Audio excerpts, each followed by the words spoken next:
इसके लिए जिस वाणी से नाम जप कर रहे हो यदि झूठ बोलोगे, अरे आश्चर्य होता है, झूठ बोल करके तुम सोच रहे हो हम संभाल लेंगे।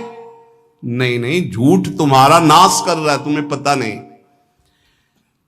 जिस जिह्वा से नाम जप कर रहे हो, अगर नाम का विशेष फल प्राप्त करना है, जल्दी फल प्राप्त करना है, आपको दुखों से बचना है, पाप भस्म करना है, तो झूठ बोलना बंद कर दीजिए। क्या बिगड़ जाएगा आपका? सच्ची बोलने में क्या बिगड़ जाएगा? सच्ची बोलना शुरू करोगे, हिम्मत नहीं रह जाएगी पाप करने की। ये जो पाप करने की तुम्हारी हिम्मत पड़ रही, झूठ बोलने के कारण पड़ रही। नहीं, असत्य संपातक पुंजा, सबसे बड़ा पाप झूठ बोलना। उससे क्या होता है? हर चीज हम छुपाना चाहते, किससे? उस सर्वज्ञ परमात्मा से, गुरुदेव से। नहीं, झूठ नहीं। नाम इसीलिए नहीं चल पा रहा, थोड़ी दिन नाम चलाएंगे छूट जाएगा, क्योंकि आप झूठ बोलते हैं, पापाचरण करते हैं। अगर नाम को चलाना है तो नारायण स्वामी जी कह रहे हैं, पहली बात मौन का आश्रय लीजिए, कम बोलिए, अधिकतर चुप रहना सीखिए, तभी नाम चला पाएंगे।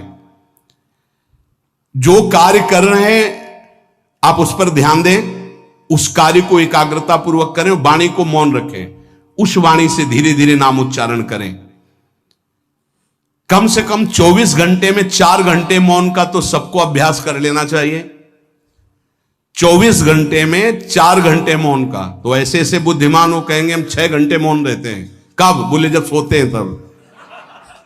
आप 4 घंटे कह रहे हम 6 घंटे मौन रहते हैं। 24 घंटे में हम 6 घंटे मौन रहते हैं, बहुत बुद्धिमान है। बोले आप 4 घंटे कहते हम 6 घंटे मौन रहते हैं। तो कब आप मौन रहते हैं? बोले जब सोते हैं तो 6 घंटे सोते हैं, मौन ही रहते हैं उस समय।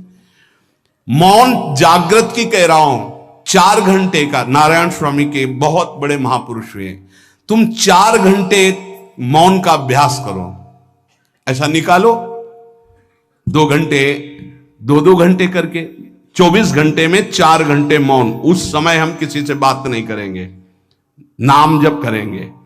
कार्य करो, कार्य करने के लिए मना नहीं कर रहे हैं। कम बोलो। आजकल लोग अपनी जीवनी शक्ति को बोलने के द्वारा बहुत नष्ट कर रहे हैं, व्यर्थ की बातें करते रहते हैं। 4 आदमी चल रहे हो, आप पीछे चलिएगा, सुनते, बेमतलब की बातें। नाम जब नहीं होगा वो डिलीट नहीं होंगी, वैसे ही बनी रहेंगी, अगले जन्म के लिए तैयार हो रहा है। इसलिए नाम यदि सिद्ध करना है, नाम का फल लेना है, नाम का आनंद लेना है, तो वृथा भाषण बंद करो, बेकार की बात बंद करो। जितना कम बोलने से काम चल जाए उतना। सामने वाले को बोलने दीजिए, आप बीच में नाम चल रहा है जी, नाम चल रहा है। जब कोई आवश्यक बात हुई, पवित्र शब्द बोल दिया, नहीं चुपचाप सुनो। उसको लग रहा है कि आप संभाषण करो, मान लो रिश्तेदार है, नातेदार है, मित्र, अब आप व्यवहार में हैं, आप सीधे ये तो नहीं कह सकते हमसे बात मत करो, नहीं, हाँ बात कीजिए, लेकिन आप कम बोलिए, उसको बोलने दीजिए, आप नाम जप कीजिए, जरूरत भर बात कीजिए। बात में भगवान की चर्चा हो तो कोई बात नहीं, अगर प्रपंच की चर्चा है तो बचने की कोशिश कीजिए। अपने संबंधियों, अपने दोस्तों, अपने व्यवहारियों से व्यवहार, दोस्ती, संबंध शिथिल कीजिए, तभी नाम में प्रीति होगी। अगर ये कि अब हमारे दोस्त आ गए हैं तो फिर वो दोस्त छूट जाएगा नाम, अब बातें शुरू हो गई प्रपंच की। धन्य है ऐसी बुद्धि जो प्रियजनों से भी संभाषण केवल भगवत वाक्यों का, अन्यथा नहीं। इसीलिए इस मार्ग को वर्ण करना बहुत कठिन है। एक ऐसा तुम्हारा निवास स्थान होना चाहिए अलग, जिसमें अपने रिश्तेदार, नातेदार, व्यवहारियों का प्रवेश ना हो। आपकी शैया अलग होनी चाहिए। अगर नाम जापक नाम सिद्ध करना चाहता है, नाम का फल लेना चाहता है, नाम निरंतर चलाना चाहता है, तो जिस आसन पर आप बैठते हैं उसी में प्रपंची, विषयी, सांसारिक वृत्ति वाले बैठेंगे तो भजन की वृत्ति नहीं बन पाएगी। एक ऐसा, वैसे होते हैं घरों में बैठने वालों का अलग, लेकिन साधन कक्ष अलग होना चाहिए अपना। किसी का यदि प्रवेश ना हो तो आप देखेंगे कि आपके साधन के परमाणु आपको वहां बैठते ही तत्काल विक्षेप रहित करके भजन में लगा देंगे। अगर घर में ऐसा कुछ ना हो तो एक आसन अपना अकेला रखिए, जिस पर आप शयन करें वो आसन केवल आपका ही होना चाहिए। अगर वो सार्वजनिक बैठने के लिए ही है, ऐसी व्यवस्था नहीं, तो आसन समेट कर अपना अलग रख दीजिए और दूसरे आसनों पर बैठा लिए, फिर वो आसन हटाकर जब आप शयन करें तो आपका आसन होना चाहिए। इसका बहुत बड़ा प्रभाव पड़ेगा। कोई भी ऐसा दृश्य या पुस्तक ना पढ़ें जो वासनात्मक हो और प्रभु के नाम से आपको विमुख कर दे। अखबार आदि, समाचार आदि, ये हमारे चिंतन को नष्ट करते हैं। अगर नाम जप करना है, निरंतर नाम स्मृति बैठालनी है, एक घटना कई मिनट तक विक्षेप देती है। ऐसा हुआ, कैसे लोग हैं। अब उसमें तो समाचार ही हो रहे हैं, सैकड़ों बातें हो रही, पेपर है तो सैकड़ों बातें लिखी हैं, क्या क्या, अब वो सब दिमाग में भर गई।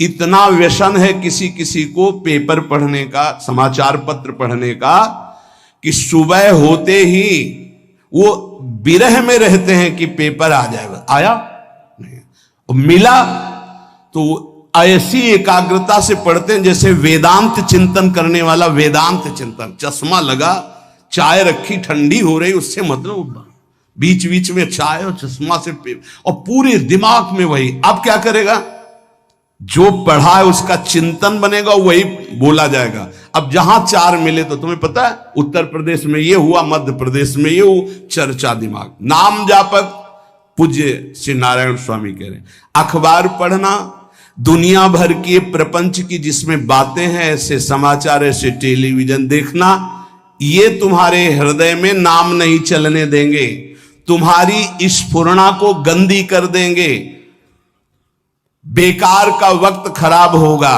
इसलिए अगर आपको पढ़ना ही है तो धार्मिक ग्रंथों को पढ़िए, अपने इष्ट संबंधी ग्रंथों को पढ़िए नाम जपने के लिए। किसी को कभी वचन न दें। पांचवा, बहुत बहुत पॉइंट की बात करें, यदि आपने किसी को वचन दे दिया और पूरा नहीं किया तो भजन का फल वहां जाएगा, ध्यान रखना। यही हमसे सब त्रुटियां होती रहती है अपने लोगों से। जाओ आज से बाद वचन दे दिया, हम ऐसा नहीं करेंगे, नहीं करेंगे चाहे मर जाएं। और अपने लोग ऐसे फिसड्डी हैं कि शाम के वचन देते हैं और सुबह फिसल जाते हैं, 2-4 दिन बहुत चला फिर फिसल जाते हैं। बोले कसम से आज से ऐसा नहीं करेंगे। तो आप इसको खिलवाड़ न समझे, आपके सुकृत नष्ट हो रहे हैं, वासना आपके सुकृतों को नष्ट कर रही। दूसरा, जैसे आपने किसी से कहा कि मैं शाम के 5 बजे आ जाऊंगा, तो 5 बजने में 5 मिनट कम होने पर आपको पहुंच जाना चाहिए, 5 मिनट ओवर होने पर नहीं, उसके पहले ही आपको ऊपर। यह संतों के जीवन में देखा गया है। समय का बहुत बड़ा जीवन में अस्तित्व है। अगर आप किसी को समय दें, फिर उसमें प्रमाद स्थिति नहीं होनी चाहिए। 5 मिनट पहले पहुंचिए। समय दिया है किसी को तो 5 मिनट पहले उसको इंतजार ना करना पड़े। रात को सोते समय नाम जापक उपासक विचार करें, मेरा नाम किन किन कार्यों में छूटा, मेरे से कौन कौन सा पाप हुआ, मैंने कौन सी आज गलती की जो नहीं करना चाहिए, और उसे डायरी में नोट करें। नारायण स्वामी कह रहे हैं दूसरे दिन सावधानी पूर्वक वो गलतियां ना होने पावे जो हमने आज की। जब उपासक सत्य बोलना स्वीकार करता है तो उसके हृदय में डर जागृत हो जाता है। ध्यान रखना, डर ये माया के द्वारा प्रेरित है। अगर व्यापार में सत्य बोलेंगे तो पैसा अधिक नहीं आएगा, अगर हम सत्य बोल दिए तो डांट लगेगी, अगर हम सत्य बोल दिए तो सब लोग जान जाएंगे मैं ऐसा गंदा हूं। सच्ची मानिए, सत्य बोलने का नियम ले लीजिए, आप निष्पाप हो जाएंगे, आप महात्मा बन जाएंगे अंदर से, कोई भी पापाचरण आपके जीवन में नहीं रह जाएगा। भगवान का नाम सत्य है, उस नाम को चलाने के लिए झूठ बोलने वाला नाम को कैसे चला सकता है। सत्य बोलने से यदि तुम्हारा नुकसान हो रहा है तो तुम सह जाइएगा। नारायण स्वामी कह रहे हैं उससे बड़ा लाभ आपको श्री भगवान प्रदान करेंगे। आप सत्य बोलिए। आजकल भगवान पर विश्वास नहीं, इसलिए झूठ पर विश्वास है। कलयुग की ऐसी प्रेरणा है कि सब झूठ बोलने लगे हैं। कोई डरता ही नहीं झूठ बोलने में, पूरा का पूरा। जैसे नहीं कहते कुछ तो सत्य होगा, ऐसे ऐसे महानुभाव हैं कि 100% झूठ बोल जाते हैं, 100%। धन्य है मोबाइल जो झूठ बुलाने में बहुत प्रवीण है, बहुत प्रवीण है। अरे भाई हम नहीं मिल सकते, आज हमारा मन नहीं है, खत्म खेल हो गया, सत्य बात है, नहीं मिल सकते आपसे, मत उठाओ फोन। अगर तुम्हें झूठे ही बोलना है तो फोन क्यों उठाओ? नहीं बोलेंगे, नहीं उठाएंगे तो समझ जाएगा कि उनकी रुचि नहीं। ये झूठ क्यों बोलना, सत्य बोलो। झूठ से यदि आप बच गए तो आपके जिह्वा पे नाम निरंतर चलने लगेगा।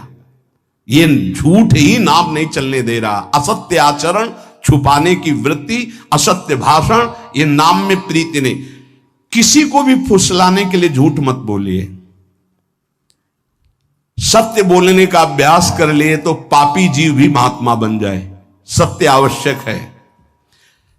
एक बड़े कागज पर ऐसी जगह लिख के रख लो जहां तुम उठते बैठते देखते हो कि मुझे सत्य बोलने का नियम लेना है, झूठ नहीं बोलना है। सत्य साधन कर लो, फिर देखो नाम कैसे चलता है। तपस्या, बड़े बड़े पुण्य, बड़े बड़े तीर्थ स्नान उतना पवित्र नहीं करेंगे जितना सत्य बोलने से होगा। पर बहुत कठिन है इस समय सत्य बोलना।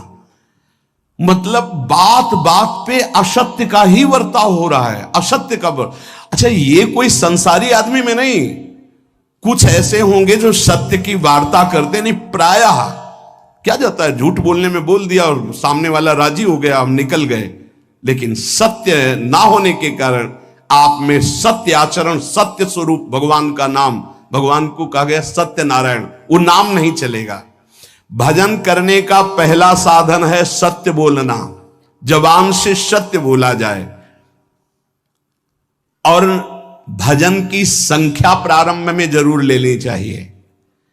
यदि 10 माला का नियम लिया, 20 माला का नियम लिया, तो उसे निर्वाह करो। जैसे यहां शरणागति मंत्र मिलता है तो 11 माला प्रारंभ में दी जाती कि आपको करना ही है, ज्यादा हो जाए वो ठीक, 11 से कम वो कभी जीवन में नहीं। अपने जीवन में गुरु आज्ञा 11 माला तो करनी है, हर समय करना है। पर ये मन थोड़े दिन तो नियम में चलेगा, इसके बाद छोड़ देगा। दीक्षा तब लेनी चाहिए जब गुरु आज्ञा पे चलने की हिम्मत हो, नहीं तो ऐसे ही नाम जपो करो।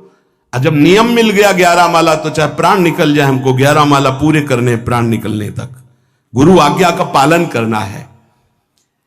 यदि आप नाम जप अधिक मात्रा में नहीं करेंगे तो जो आपको नाम मिला है उसका फल आपको अनुभव में नहीं आएगा। क्यों? क्योंकि नाम का हिस्सेदारी होती है, भजन की हिस्सेदारी होती है। जैसे किसी ने प्रणाम किया, वो भजन लिया। गृहस्थी को इसीलिए मना किया कि रास्ते में परिक्रमा मार्ग में हलवा पूड़ी ये सब बट रहा है, हाथ मत फैलाओ। वो दान कर रहा है, सुकृत कर रहा है, और कोई दूसरे ले विरक्त आदि। आप अपने भूख मिटाने के लिए 4 रुपया के चना लेके भले पालो, लेकिन दूसरे के द्वारा दिया हुआ हलवा मत पाओ। यहां धाम आए हो, भगवत कमाई करने आए हो, यहां नाम जप करो, कष्ट सहकर परिक्रमा दो। हो सके 4 रुपए की वस्तु लेकर के आप पशु पक्षियों को पवा दो, किसी एक का पेट भर, तुम मत पाओ दूसरे का। तुम चाहो तो उपवास कर सकते हो या प्राण पोषण के लिए रूखा सूखा थोड़ा खा लो। ये दूसरे के आराम से धाम में हम आए 2-4 दिन खूब खाए पिए नहीं, भागीदारी हो जाएगी तुम्हारे पुण्यों की। वहां ऐसे फ्री नहीं है कुछ।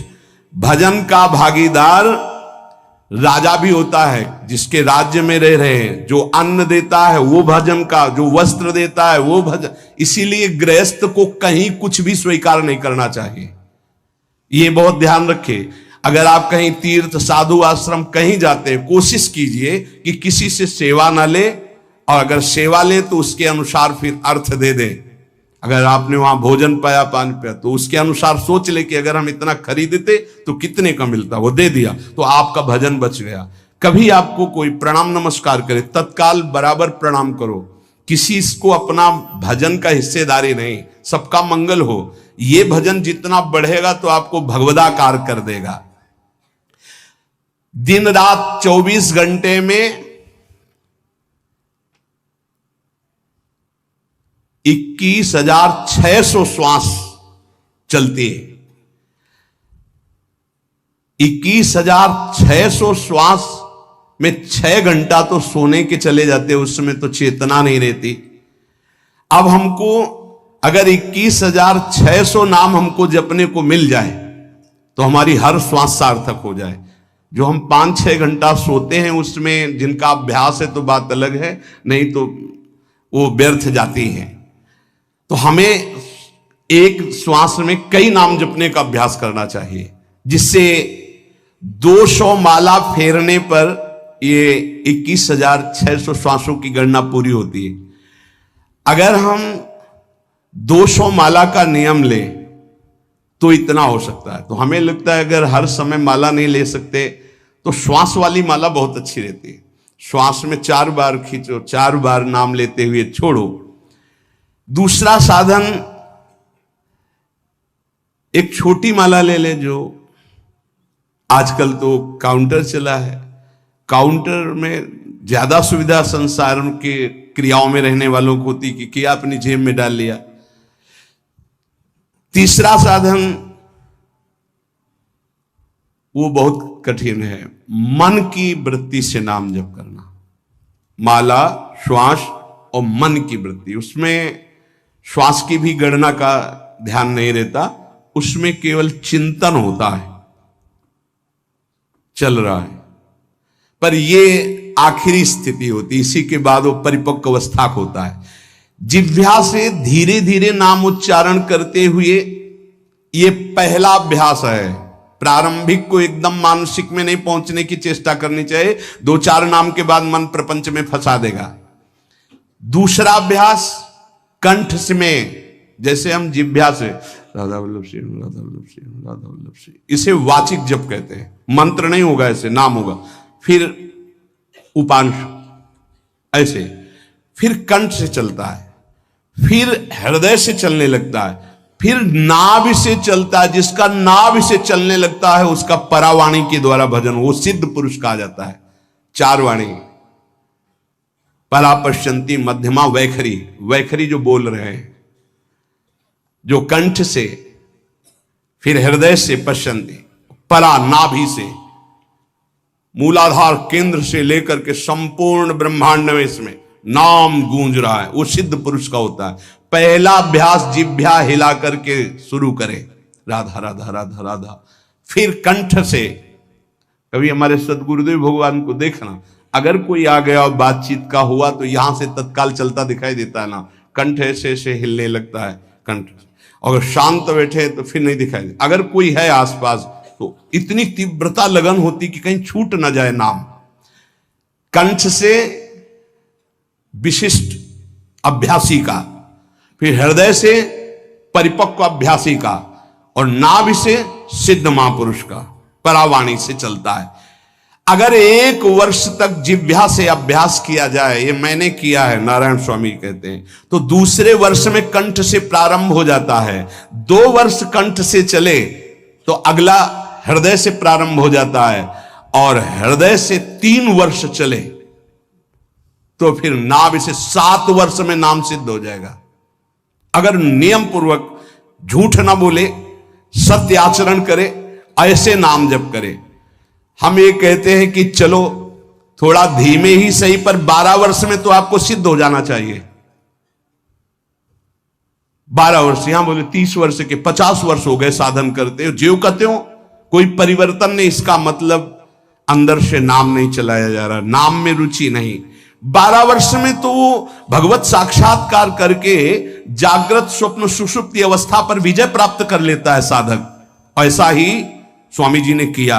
नारायण नारायण नारायण नारायण नारायण, ऐसी सिद्धावस्था हो गई थी। एक टाट की लंगोटी, एक रस्सी कमर में, बस। बड़े ही उच्च कोट और बहुत बड़े अरब खरबपति घर के बालक थे। सारी सिद्धियां उसके पैरों में लौटने लगती हैं, जिसका नाभि से भजन प्रारंभ हो जाता है, परावाणी से। अजपा जाप उसे ही कहते हैं जो नाभि से होता है। अजपा जाप करने वाले उपासक में जो अजपा जाप करने की चाह रखते हैं, पहला भोजन पर ध्यान दे, सात्विक भोजन, पवित्र भोजन।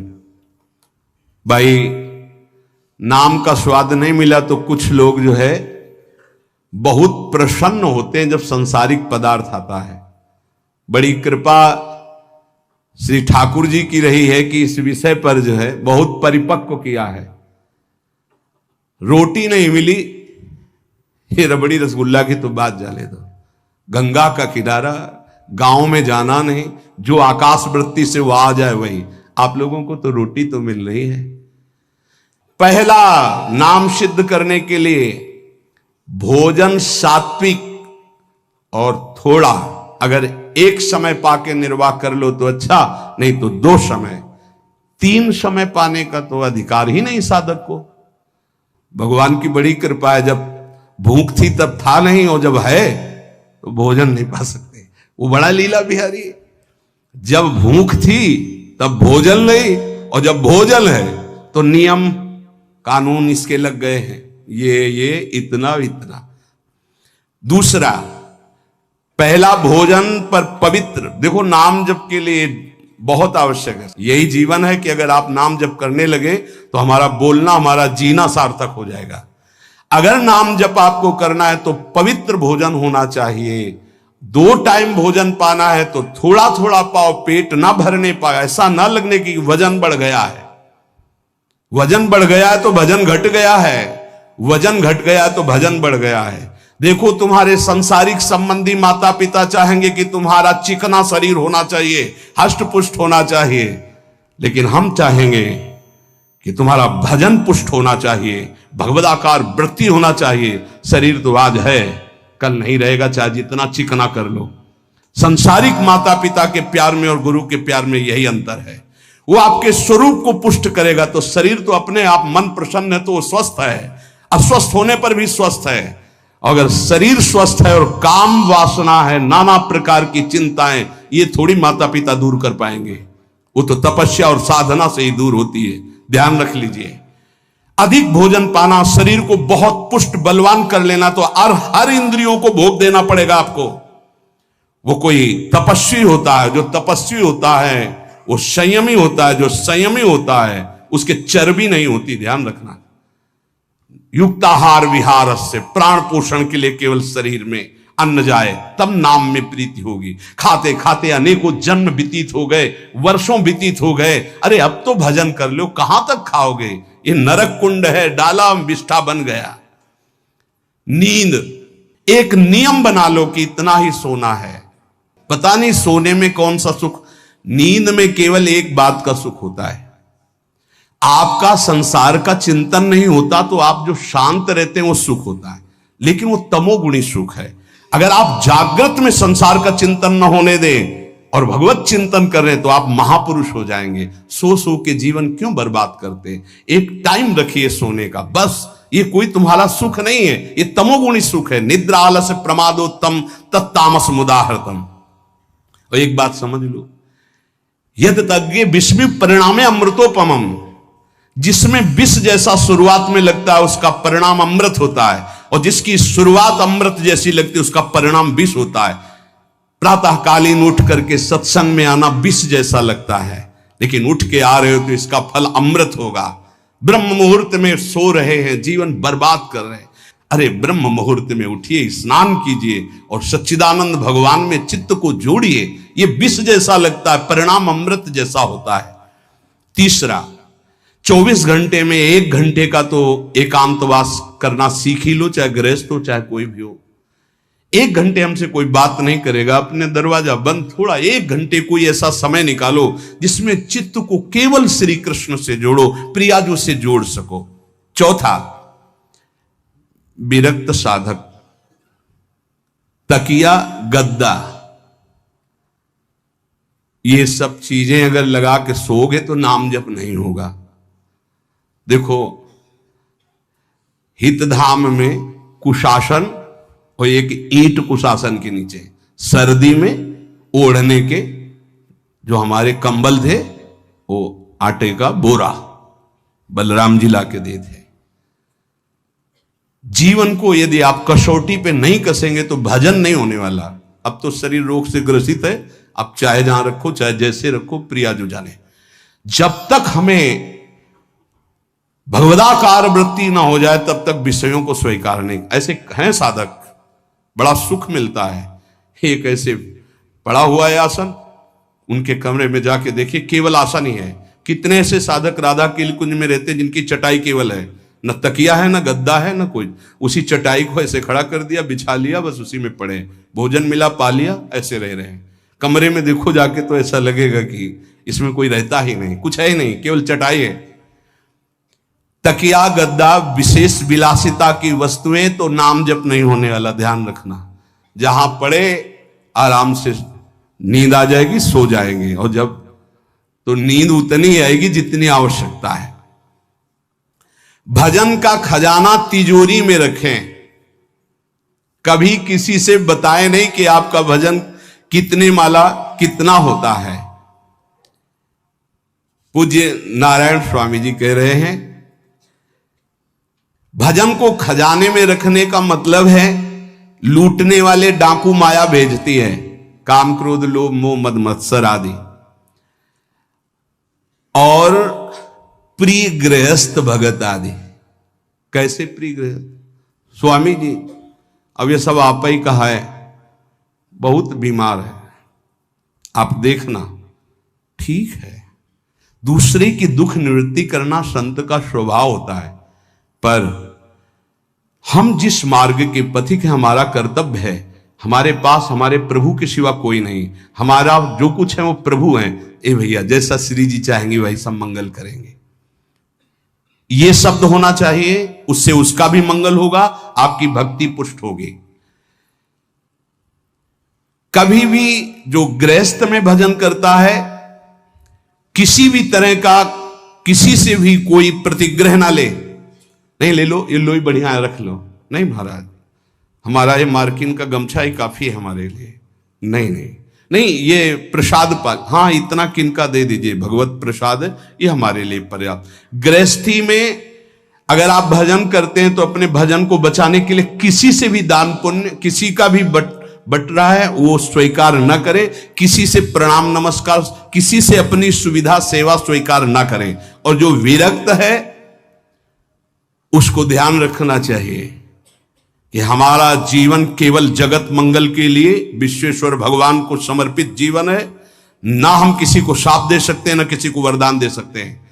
सेवक स्वामी की इच्छा को देखता है, ऐसा ऐसा, हाँ प्रियाजू की जैसी इच्छा होगी वैसा।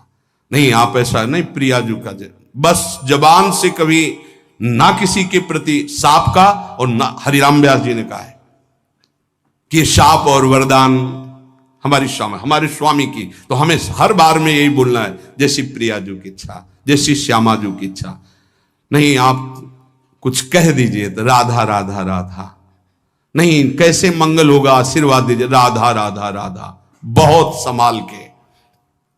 महात्माओं को इस बात में सावधान रखना चाहिए कि ये माया ममता का रूप धारण करके तुम्हारी तिजोरी को खाली कर देगी। खजाना लूटने के लिए माया बहुत अनुभवी महापुरुष है, सेवक के रूप में आती है, खास सेवक बनकर। आज तक जहां दगा हुआ है तो खास से हुआ है। जब वृक्ष कटने लगे तो आपस में बात की, भाई ऐसा कौन आ गया जो हमें काट सकता है? बोले हमारा कोई मिल गया। तो कुल्हाड़ में जो बेट है ना, बोले मिल गया कोई हमारा। खास बनकर के आती है माया, सेवक सेविका रूप लेके। बहुत अनुभव की बात महापुरुषों की, मान लीजिए विरक्त जनों के लिए खास बात है। सेवक सेविका रूप रख करके माया आएगी।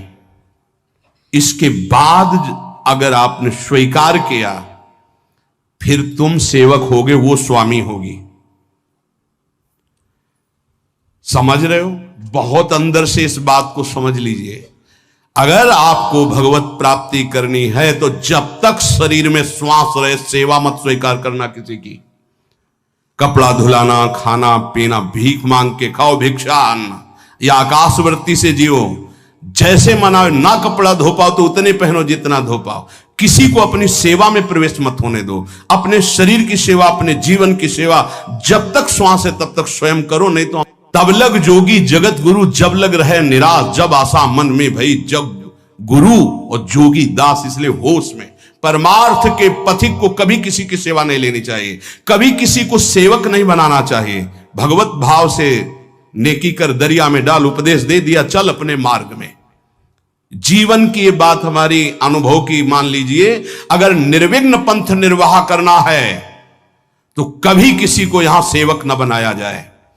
सेवक सेविका के रूप में स्वीकार करने वाले साधु का हृदय आग की तरह जलने लगता है। जो जिंदगी भर निश्चिंत और निर्भय रहा, उसे भयभीत और चिंतायुक्त होना पड़ता है। अपने भजन को खास तिजोरी में रखे, अपने में जो सिद्धियां जागृत हो कभी प्रकट ना होने दे, उनका कभी प्रयोग ना करे। एक एक शब्द पर ध्यान देना, उसी को भगवत प्राप्ति होती है जो अपनी सिद्धि को प्रकाशित नहीं करता।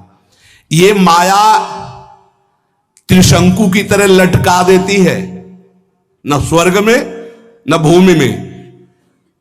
देखो सेवक जी महाराज कहते, ऐसे न वैसे रहे मज रेढ़ो पाछलियो जो करी निर्भाषित, न परमार्थ के न व्यवहार के।